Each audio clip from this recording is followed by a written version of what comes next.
PM Modi और रूस के राष्ट्रपति के बीच आज होगी द्विपक्षीय मुलाकात। क्रेमलिन शिखर सम्मेलन में लेंगे हिस्सा। यूक्रेन रूस युद्ध समेत कई मुद्दों पर हो सकती है बातचीत। आज पीएम मोदी भारतीय समुदाय के लोगों को करेंगे संबोधित। सैनिकों की कब्र पर श्रद्धांजलि करेंगे अर्पित। विंदाहा में एक प्रदर्शनी केंद्र में भी जाएंगे प्रधानमंत्री मोदी। पीएम मोदी और रूस के राष्ट्रपति व्लादिमीर पुतिन की हुई मुलाकात। रूस और भारत के रिश्तों को लेकर हुई चर्चा। ऊर्जा, व्यापार और रक्षा के क्षेत्रों में द्विपक्षीय संबंधों को बढ़ावा देने पर हुआ जोर। राष्ट्रपति व्लादिमीर पुतिन ने अपने आधिकारिक आवास पर पीएम मोदी का किया स्वागत। कहा, परम मित्र मोदी, आपको देखकर बहुत खुशी हुई। दोनों नेताओं ने साथ में डिनर किया। प्राइवेट मुद्दों पर भी बातचीत। राष्ट्रपति पुतिन ने मोदी को तीसरे कार्यकाल के लिए दी बधाई। कहा, पिछले कई वर्षों के काम का परिणाम मिला है आज। वहीं दुनिया की तीसरी सबसे बड़ी अर्थव्यवस्था भारतवासियों को मिल रहा है इसका फायदा। रूस के राष्ट्रपति पुतिन ने पीएम नरेंद्र मोदी के लिए खुद गोल्फ कार्ट ड्राइव की। दोनों पार्क में टहलते हुए भी नजर आए। पुतिन के अस्तबल में भी प्रधानमंत्री मोदी गए। आज ऑस्ट्रिया का दौरा करेंगे प्रधानमंत्री मोदी। पिछले 41 साल से भारत के प्रधानमंत्री ने नहीं किया ऑस्ट्रिया का दौरा। इंदिरा गांधी ने 1971 और 1983 में की थी यात्रा। भारतीय समय के अनुसार आज 10 बजे वियना पहुंचेंगे प्रधानमंत्री नरेंद्र मोदी। करीब 12 बजे ऑस्ट्रिया के चांसलर के साथ करेंगे डिनर। कई मुद्दों पर बातचीत संभव। जम्मू कश्मीर के कठुआ में आतंकियों की कायराना हरकत आई सामने। सेना के काफिले पर किया आतंकी हमला। 5 जवान हुए शहीद, 5 घायल। घाटी में सेना की जवाबी कार्रवाई लगातार जारी। आतंकी हमले में घायल हुए जवानों को इलाज के लिए पठानकोट किया गया रेफर। 5 सैनिकों को सामुदायिक स्वास्थ्य केंद्र बिलावर में दी गई प्राथमिक उपचार। आतंकी संगठन जैश मोहब्बत के कश्मीर टाइगर्स ने कठुआ हमले की जिम्मेदारी ली। M4 assault rifle, sniper, grenade और दूसरे हथियारों का हमले में किया गया इस्तेमाल। वहीं आने वाले दिनों में भी आतंकी हमले की बात कही है। कठुआ में आतंकियों ने घात लगाकर ग्रेनेड से किया था हमला। सेना ने पूरे इलाके को घेरा। आतंकियों की तलाश में सर्च ऑपरेशन तेज। वहीं पिछले 2 दिनों में भारतीय सुरक्षा बलों पर दूसरा हमला। कांग्रेस नेता राहुल गांधी ने जवानों की शहादत पर जताया दुख। कहा, लगातार हो रहे आतंकी हमलों के खिलाफ होनी चाहिए कड़ी कार्रवाई। खोखले भाषणों और झूठे वादों से नहीं होगा आतंक का समाधान। बीजेपी नेता कविंदर गुप्ता ने आतंकी हमले को बताया कायरतापूर्ण हरकत। कहा, आतंकियों को बख्शा नहीं जाएगा। जवानों की शहादत को सलाम। सीधी लड़ाई नहीं लड़ सकता पाकिस्तान। कांग्रेस नेता प्रियंका गांधी ने जवानों की शहादत पर जताया दुख। कहा, आतंकवाद के खिलाफ पूरा देश एकजुट है। शहीदों का ऋणी रहेगा देश। AIMIM चीफ असदुद्दीन ओवैसी बोले, कानून के दायरे में लाया जाए आतंकी। केंद्रीय मंत्री गिरिराज सिंह ने कठुआ हमले को लेकर कांग्रेस पर साधा निशाना। कहा, UPA सरकार में तेलंगाना से लेकर ओडिशा तक पूरे देश में फूटते थे बम। आज आतंकियों को जहन्नुम में पहुंचा देती है सेना। मणिपुर के हालात पर कांग्रेस सांसद राहुल गांधी का केंद्र पर हमला। कहा, हिंसा पर संवेदनशील नहीं है सरकार। 2 हिस्सों में बटा मणिपुर। पीएम मोदी को यहां के हालात आकर खुद ही देखने चाहिए। राहुल गांधी ने मणिपुर के राज्यपाल से भी की मुलाकात। हालातों पर राज्यपाल से की बातचीत। वहीं विष्णुपुर की जानी जमीनी हकीकत, रिलीफ कैंप में लोगों से बातचीत की और वहां का हाल जाना। कांग्रेस नेता राहुल गांधी के मणिपुर दौरे पर केंद्रीय मंत्री गिरिराज सिंह ने साधा निशाना। कहा, राजनीतिक यात्रा करने की आदत है। पश्चिम बंगाल पर कुछ नहीं बोलते राहुल गांधी। कांग्रेस सांसद राहुल गांधी संसदीय क्षेत्र रायबरेली का आज करेंगे दौरा। कार्यकर्ताओं और अधिकारियों के साथ कर सकते हैं संवाद। राहुल के आगमन को लेकर पार्टी कार्यकर्ताओं में उत्साह। झारखंड के मुख्यमंत्री हेमंत सोरेन की जमानत के खिलाफ सुप्रीम कोर्ट पहुंची ईडी। झारखंड हाईकोर्ट के आदेश को दी चुनौती। केंद्रीय एजेंसी ने कोर्ट से जल्द सुनवाई की मांग की। झारखंड में मंत्री बने हफीजुल हसन की शपथ पर हुआ विवाद। झारखंड बीजेपी अध्यक्ष ने राज्यपाल से की शिकायत। कहा, हफीजुल हसन की शपथ अमान्य। पहले धर्म फिर संविधान की शपथ। यूपी बीजेपी के संगठन महामंत्री BL संतोष ने चुनावी हार की समीक्षा की। सीएम योगी आदित्यनाथ, केशव प्रसाद मौर्य, ब्रजेश पाठक, भूपेंद्र चौधरी समेत वरिष्ठ नेताओं की मौजूदगी में हुई बैठक। हरियाणा के मुख्यमंत्री नायब सैनी ने बीजेपी अध्यक्ष JP नड्डा से की मुलाकात। आगामी विधानसभा चुनाव को लेकर हुई चर्चा। धर्मेंद्र प्रधान से भी मिले सीएम सैनी।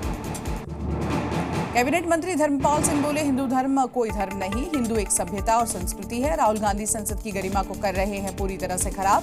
विपक्ष का काम संसद में जनता से जुड़े मुद्दों को उठाना है। कांग्रेस नेता उदित राज ने लोकसभा चुनाव में मिली हार को लेकर दिया बड़ा बयान। कहा, पार्टी ने अंदरूनी तौर पर मुझे पहुंचाया नुकसान। उत्तर पश्चिमी दिल्ली में मेरे खिलाफ रची गई साजिश। मोहर्रम के जुलूस को लेकर पश्चिम बंगाल की मुख्यमंत्री ममता बनर्जी का पुलिस को निर्देश, आम रास्ता बंद ना करके अलग से बनाया जाए कॉरिडोर, आम आदमी को करना ना पड़े मुश्किलों का सामना। बिहार के अररिया में पूर्णिया से निर्दलीय सांसद पप्पू यादव का बड़ा बयान, कहा सीमांचल को हिंदू मुस्लिम के बहाने ठगती रही सरकार, सीमांचल के लिए अलग राज्य की हम चलाएंगे मुहिम। नीट पेपर लीक केस में दोबारा हजारीबाग पहुंची सीबीआई की टीम, ओएसिस स्कूल के बच्चों की अटेंडेंस शीट भी ली, होटल प्रबंधकों से की पूछताछ, जरूरी कागज लेकर लौटी है टीम। नीट पेपर लीक में सुप्रीम कोर्ट का सख्त रुख, सीबीआई केंद्र सरकार और नेशनल टेस्ट एजेंसी से मांगा जवाब, चीफ जस्टिस ने कहा दोबारा परीक्षा कराना आसान नहीं, 11 जुलाई को अगली सुनवाई। नीट पेपर लीक मामले में सीबीआई कोर्ट ने 4 आरोपियों की रिमांड बढ़ाई, 4 दिन और पूछताछ कर सकेगी सीबीआई की टीम, आरोपी चिंटू को कोर्ट ने भेजा जेल। नीट पेपर लीक मामले में एक और गिरफ्तारी, सीबीआई ने महाराष्ट्र के लातूर से ननूज धप्पा नाम के आरोपी को किया गिरफ्तार, बच्चों को देता था रुपए के बदले अच्छे नंबर की गारंटी।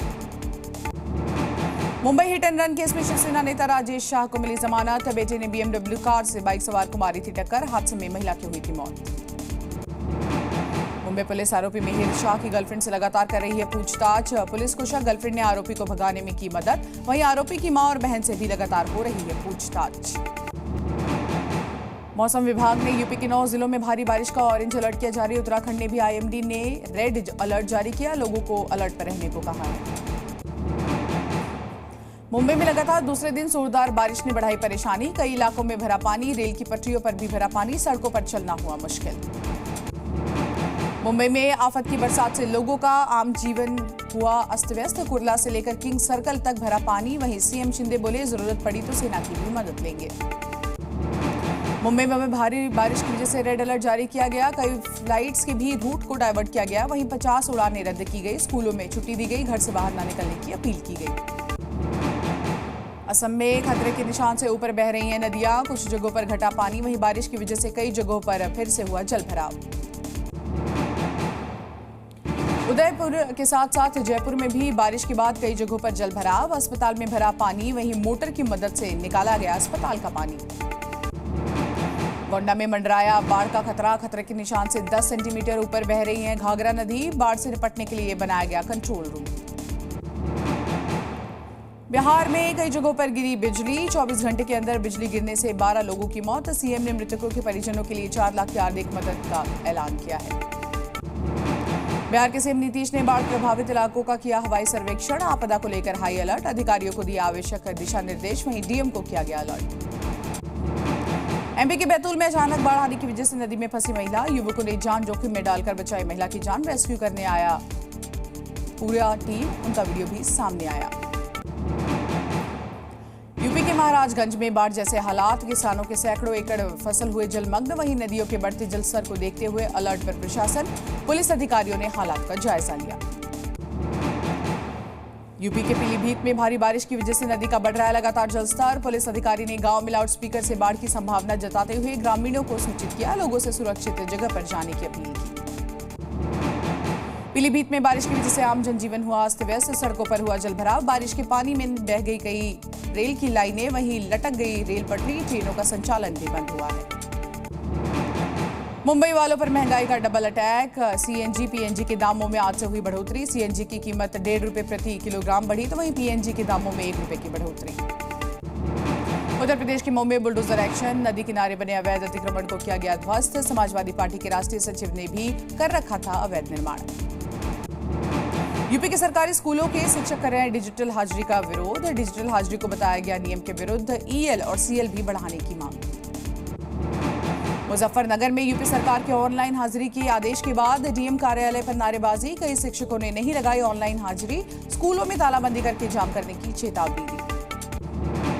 यूपी के अमेठी में शिक्षकों ने कलेक्ट्रेट में किया विरोध प्रदर्शन, ऑनलाइन प्रेजेंटेशन को बंद करने को लेकर जिलाधिकारी को सौंपा ज्ञापन, सभी टीचर्स ने मांगे पूरी नहीं होने तक अपना प्रदर्शन जारी रखने की चेतावनी दी है।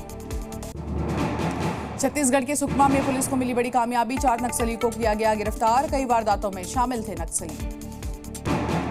श्रीलंका दौरे पर रोहित शर्मा, विराट कोहली और जसप्रीत बुमराह को मिल सकता है आराम, हार्दिक पांड्या या केएल राहुल को मिल सकता है वनडे सीरीज में कप्तानी, युवा खिलाड़ियों को मौका मिलना संभव। T20 world champion Rohit Kohli समेत 15 खिलाड़ियों को 5-5 करोड़, कोच राहुल द्रविड़ को मिलेंगे 2.5 करोड़, रिजर्व खिलाड़ी रिंकू, शुभमन गिल, आवेश और खलील को 1-1 करोड़ मिलेंगे। भारत के खिलाफ श्रीलंका के कोच हो सकते हैं जसूरिया। T20 वर्ल्ड कप में खराब प्रदर्शन के बाद सिल्वरवुड ने छोड़ा पद। 27 जुलाई से शुरू होगा दौरा। भारत से 3 वनडे और 3 T20 खेलेगी श्रीलंका की टीम। भारत और साउथ अफ्रीका के बीच विमेंस T20 सीरीज का तीसरा मैच आज खेला जाएगा। सीरीज बचाने के लिए उतरेगी भारतीय महिला टीम। दूसरा T20 बारिश के कारण रहा था बेनतीजा।